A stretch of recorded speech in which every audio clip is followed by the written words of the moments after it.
Terror by the Bay. I'm David.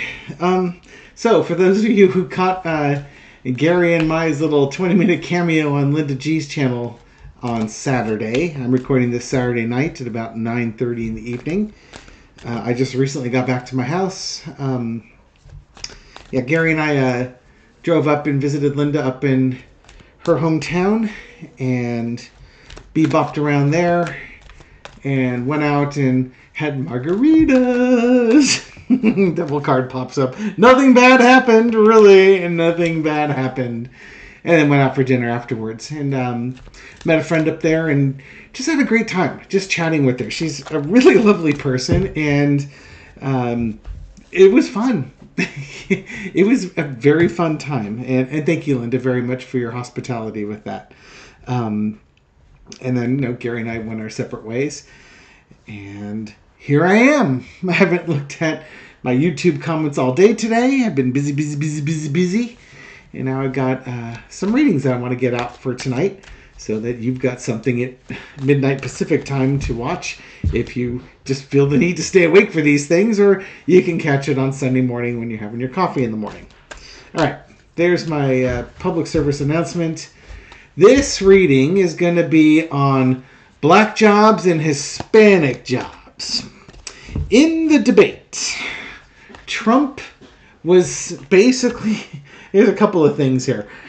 Trump called Joe Biden... Biden has become like a Palestinian.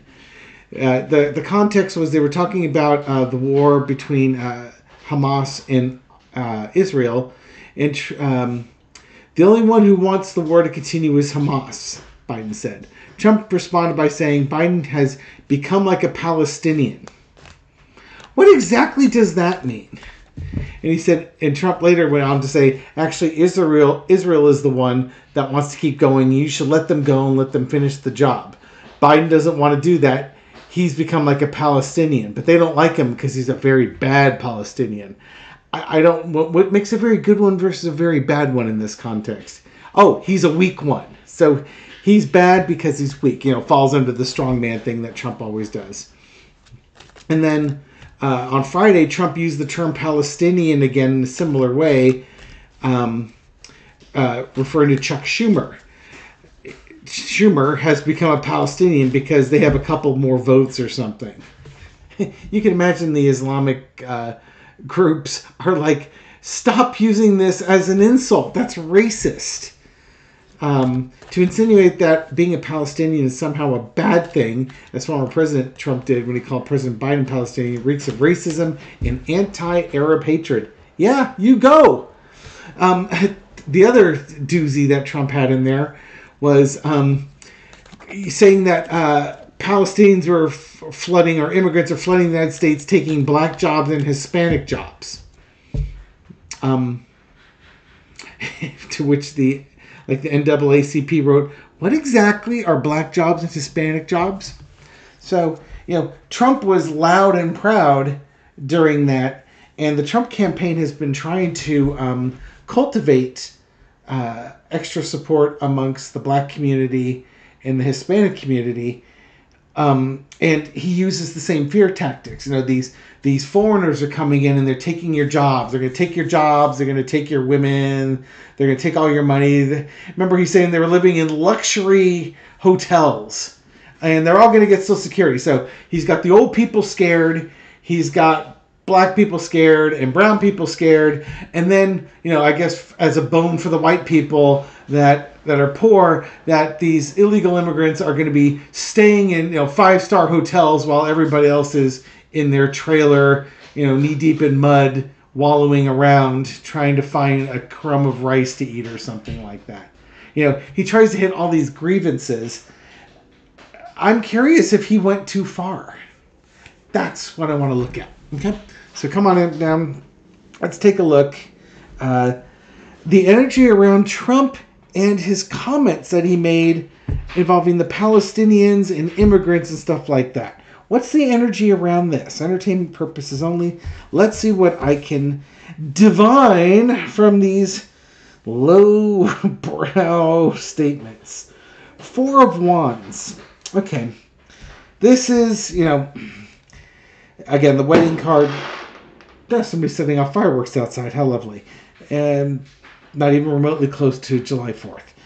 So this is the wedding card. This is bringing people in, welcoming people in on the high energy, inclusion. On the low energy, it's exclusion. Get the heck out. Stay out. Don't let the door hit you where the good Lord split you. So where Trump is trying to include minority voters into his campaign, he's gaffed, and he's doing the exact opposite. He's not welcoming people in, he's kicking them out. Here's the problem. Your door has the sign exit on it. It says, stay out, do not enter. And who's he blaming for it? He's blaming immigrants, or illegal immigrants, as he would call them. Who are these people? These people are fleeing wars. They're fleeing gangs. They're trying to come to the United States, this land of promise and prosperity, to start a new life. Most of them, I'm sure, that's a lovely underneath card, most of them would like to just be home. It's kind of hard to put ourselves in that position. Think of what it would take for you to flee the United States. You don't have to think too hard, do you? I see it in the comment section. It just seems to require Donald Trump being reelected as president. That's kind of enough to send some people fleeing. Do you want to flee? No. What do you want? You want stability in your government. You don't want an autocrat coming over and then his goons making your life miserable. What if you fled to Canada and then 4 years later the autocrat's gone and his goons are gone and there's a normal government back again? Are you going to stay in Canada? They're a prosperous country. They've got, socialized medicine and stuff like that. Or are you going to want to come back home where your family is? It's a hard thing to say because America has so much opportunities as opposed to going to a poor country. But, family. Underneath it all is the devil card. Trump can't help who he is with his anti-Christ-like teachings. That's just who he is. Okay, I lost my train of thought. Michelle just called. Long and short of it, instead of bringing people in, he's blaming immigrants for coming in and making everybody's life less prosperous. He can't help himself. This is just who he is. That's right. I was talking about Christ-like teaching and teachings against Christ, almost anti-Christ-like teachings. You know what I mean? Yeah, it's Trump. It's his racism coming through. In the past, you got the Four of Swords. Immigration, people coming in, the country's actually gone down. Trump makes a big deal out of it when he talks about it, but the actual numbers show fewer and fewer crossings coming into the United States, but that doesn't fit his narrative. So, he's got to, again, he was planning on running on this, so now he's going to ramp up the rhetoric. I'm sure every week you're going to hear about the out-of-control border and things along those lines. Current situation is the Three of Cups, the celebration. Trump thinks that immigration and the southern border is a winner. It's a winner strategy for him. Calling somebody a Palestinian as an insult, it's a winning strategy for him because it plays to his base, who are white Christian evangelicals for the most part. So you got. You can take your war in Israel and, try and make the second coming of Christ and rapture and all this stuff here that folks are celebrating. It's really ugly energy, to be really honest. This could be so good, but it's not. Overarching energy is the Strength card.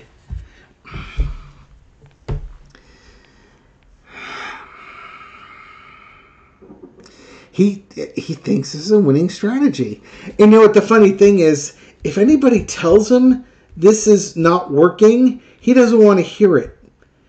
I think here's a problem. He's got too many Stephen Millers and his ilk around him. So they encourage statements like this. And, you know, anybody who tries to tell Trump that this is a bad idea are labeled as politically incorrect, and they're promptly ignored or tossed under the bus. I imagine that he thinks there are some good people that are coming in, but he will never specify who those people are. You know, I guess one's from Europe and with money, I suppose. I don't know. The lesson to be learned is the Sun card. How interesting. He said this during the debates for everybody to see. Now again, his base will celebrate it. They'll think he did great. That was just exactly what they wanted to hear. However, the black community, the Hispanic community, may not be so eager to hear this. The Arab community probably doesn't like Trump using the term Palestinian as a racial slur. They're finding out who this guy is. Not that they shouldn't have already known, but Trump keeps claiming he's making inroads on the minority communities, and maybe, just maybe, they'll start to see El Diablo for who he is, rather than for who they want him to be, as somebody who helps them pull up the ladder behind him. The outcome is the star card. For Trump, he doesn't see a problem. He came in, he pointed out what he thought was the problem. He's been sitting on this one for a while. Everyone around him is celebrating it, telling what a strong man he is, and anybody who dissents from that is moved aside. He thinks it was brilliant, and this was a great move on his part. But it's destructive. The devil energy is not something where you're building something up. You're tearing stuff down. So, I think that Trump he may build up support in, again, amongst white Christian evangelicals, but he's already had their support. I would imagine people who are not white or evangelical Christians might have a different opinion after that. So many gaffes.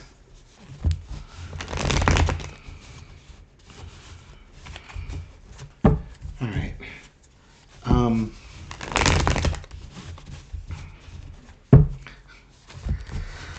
How are the Arab communities looking? I'll break this up into the three communities, but I'll do 4-card readings just to speed it up a little bit. How are the Arab communities viewing being called a Palestinian as an insult? I mean, that's beyond the pale. That's whatever. Ace of Pentacles. Big push. They might start donating money to the Democrats. There's a big push here. A big energetic push. Whether it's money, health, or values. I suspect what we're seeing here is them looking at 9/11 and how the Arab community was viewed. You know, all of a sudden all Arabs were Al-Qaeda, that type of thing. And they're worried that we're going to go through that again. That there's going to be anti-Islamic, anti-Arab sentiments in the country. And they're going to have to do something about it. Knight of Cups. Reaching out, trying to make amends, trying to figure out how to prevent this from happening. It's a betrayal. Absolute betrayal. They cannot believe after what happened with 9/11, they're going to have to go through this again. And it's not even the Palestinian people who are doing it. It's terrorists. It's the extremists in their country. Just like we had the outlook over here, the Sun card. They now know. They know who the enemy is. They know who the enemy is. They've seen this song and dance before.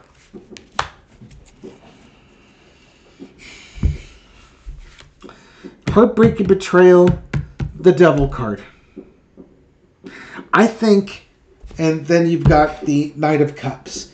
I think if the Biden team reaches out to the Arab community, to the Muslim community, they're going to make great headroads into that community.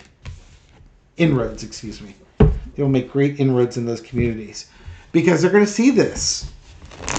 And you don't even have to like stoke fear and say, "Oh, remember what happened on 9/11? It's going to happen again."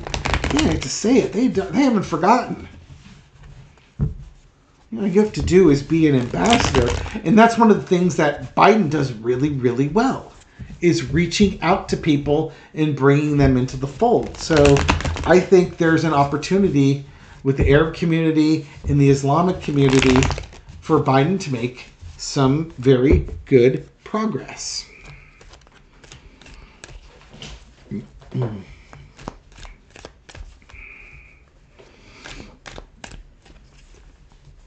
Now, with regards to the black community, with all those black jobs, I'm not even going to touch it. Not even going to touch it. Where's Larry Bird? I've watched a lot of Larry Bird videos. They're hilarious. All right. Black community with Trump. What do they got there? 4 of Coins. Holding on to your values. Reverse would be opening up and accepting new things. But let's see. Right now, I tend to read cards upright. This is holding tight onto your ideals, your values, what makes you you, your identity.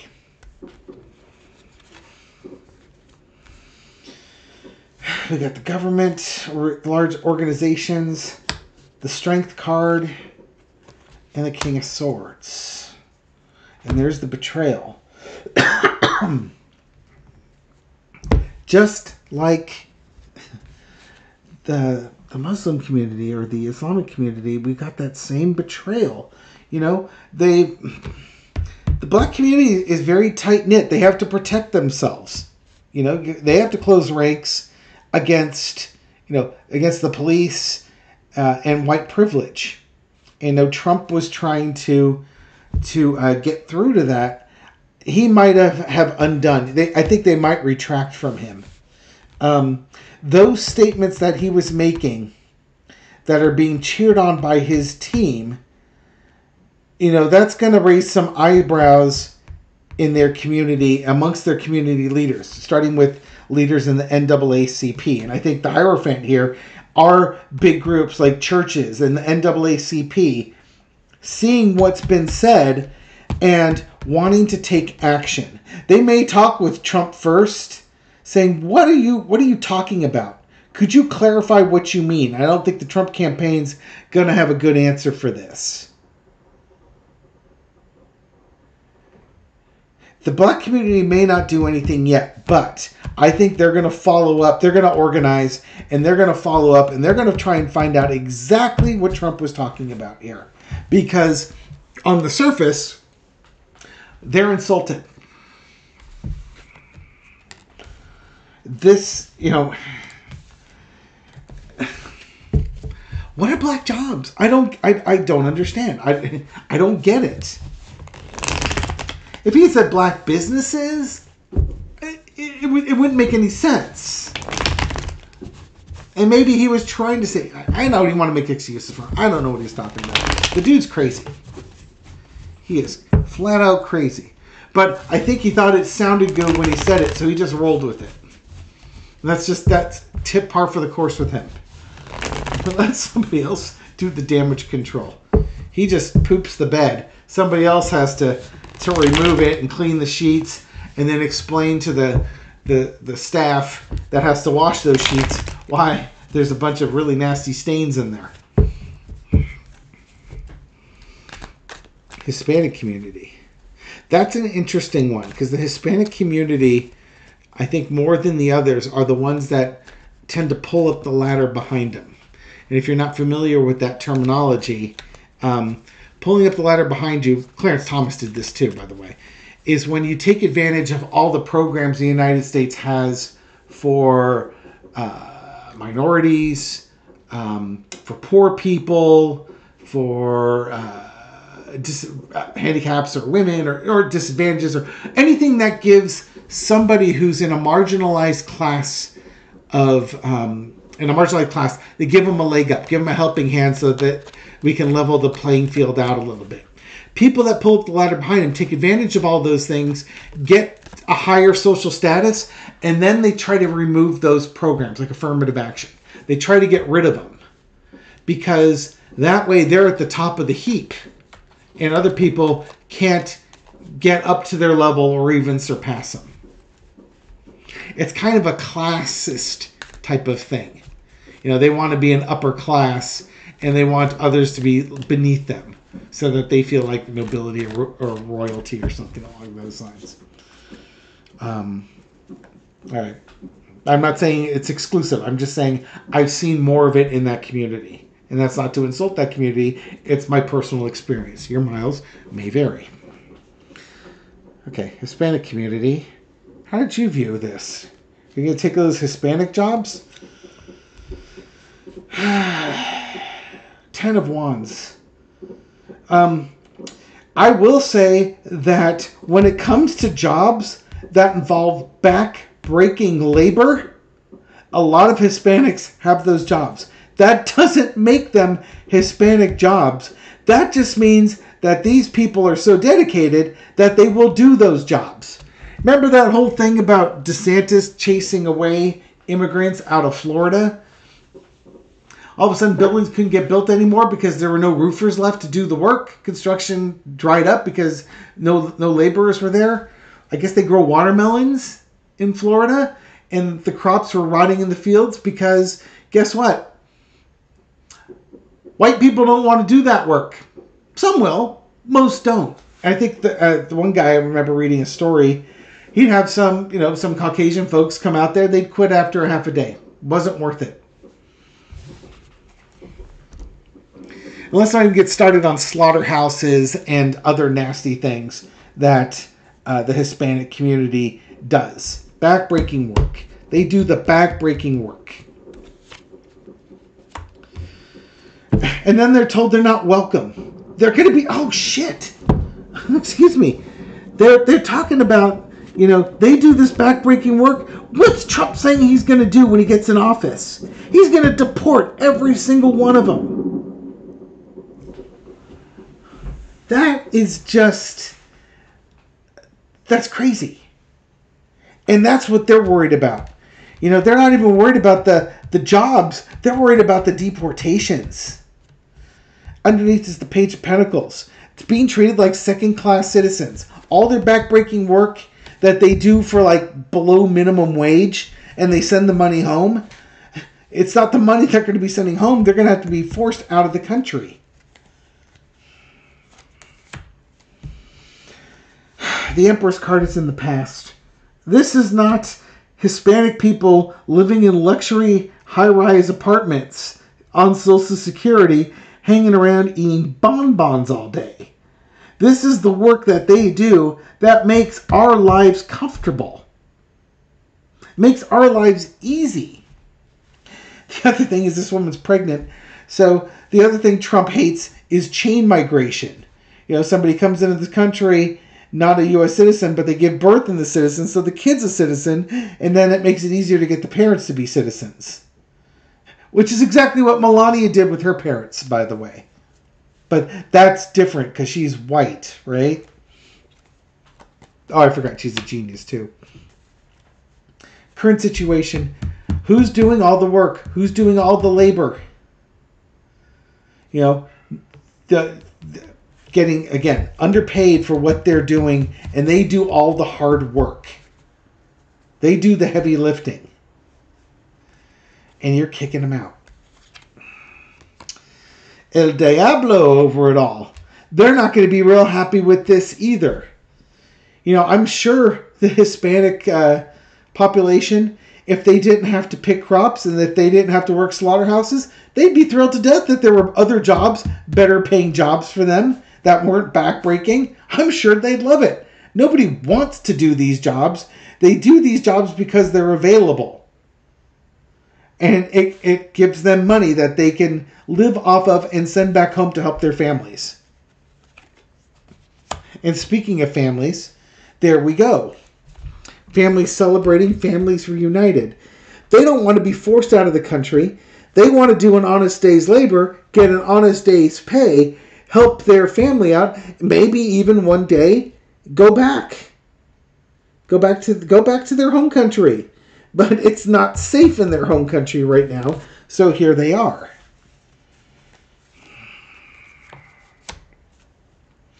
The outcome is the wheel of fortune. The Hispanic community may be, I'm not saying giving him more chances. They could be. Part of it, I think, is that they just, especially for the folks that aren't here on visas and such, they keep their head down. They're always, on the alert for being deported. And Trump's talking about deporting all of them. I think that what this is there's a transition that's going on. So maybe folks in the Hispanic community that would normally support Trump, they might start having second thoughts. Or more to the point, maybe they would say, yeah, deport the laborers. We don't want the laborers here. We want the wealthy Hispanic people, the ones that have the high earning directorship jobs. And then this would be pulling up the ladder behind you, taking advantage of things moving up, and then wanting to get rid of the lower class Hispanics because their life's better without these other people here. But you can't, that's not how society works. You can't, you need that base to grow off of. This is a messed up situation here. My God, this is a messed up situation. Is there anything else I want to throw on that? It's a little early to vote, to see how they're going to vote. Again, we got 4 months here. We'll revisit this one later on as we get close to the election, because I don't think we're done with the gaffes. That's all I'm thinking. So we'll park it here. Thank you very much for watching this video and supporting my channel. I appreciate it. Thank you very much for your likes, shares, comments, everything you do to feed the YouTube algorithm so this video makes it out to a wider audience. To folks discovering this channel recently or for the first time, welcome to the channel. Hope you found this reading insightful, and I'll catch you on the next one. Take care.